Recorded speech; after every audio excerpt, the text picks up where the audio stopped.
Welcome to Buki Talks Breastfeeding. A major concern of breastfeeding mothers is the fact that they do not know whether the baby is getting enough or not.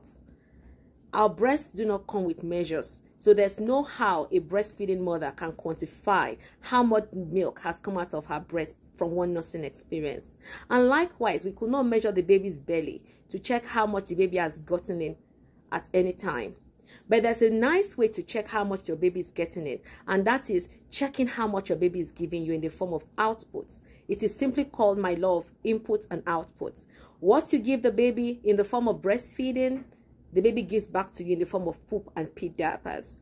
When a baby is first born on day one, we expect the baby to just give us just about one diaper, which is going to be black, sticky, which is called meconium. It is just passing some extra waste that was gotten from the mother from delivery. On day two, we expect the number count to be 1 or 2 diapers. It's not going to be like bulky or so wet. It's just a little, because at that time, remember, baby takes just very little breast milk. And on day 3, the number could increase to 4, and the color starts changing to green. And from day 4, it could become yellow seedy as expected of a breastfeeding baby. So how do we know whether a diaper is wet or not? That is another question I get asked all the time. So I'm going to show you today how to really identify a wet diaper. I have here a diaper. It's a very dry diaper. I have here a tablespoon measure, and I have here a cup of water.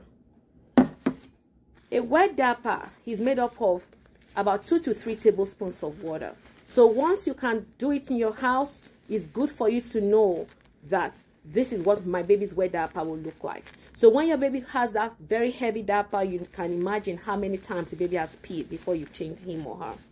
So I'm going to put 3 tablespoons of water inside this diaper, and we're going to see how wet it's going to be. So this is 1 tablespoon. We allow it to sink in. I'll do the 2nd tablespoon, 2, and I have the 3rd tablespoon. So inside this diaper, I have 3 tablespoons of water. So now everything has been absorbed by the gel in the diaper. So when you refill it, it's not really sticky. You can barely feel the gel. And that is what I'll count as 1 pee diaper.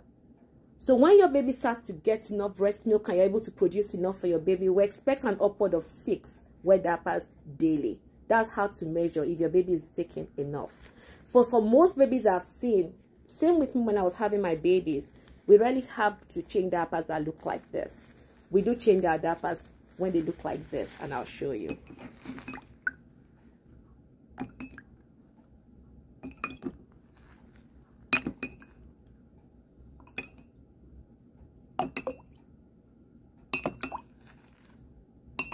Okay, I think I lost count of how many tablespoons of water I actually put in this diaper. Diapers, because of the gel inside, they can hold a lot of liquid. So when you have a baby that has a diaper that is this heavy, I'm actually going to empty the rest of the water. So this was my cup of water, and this is a diaper. So this diaper actually absorbs all the water in this cup, and nothing is dripping out of this diaper. So if you have a child who has a diaper that is this big, guess what? Your baby has eaten and eaten and eaten and has gotten more than enough.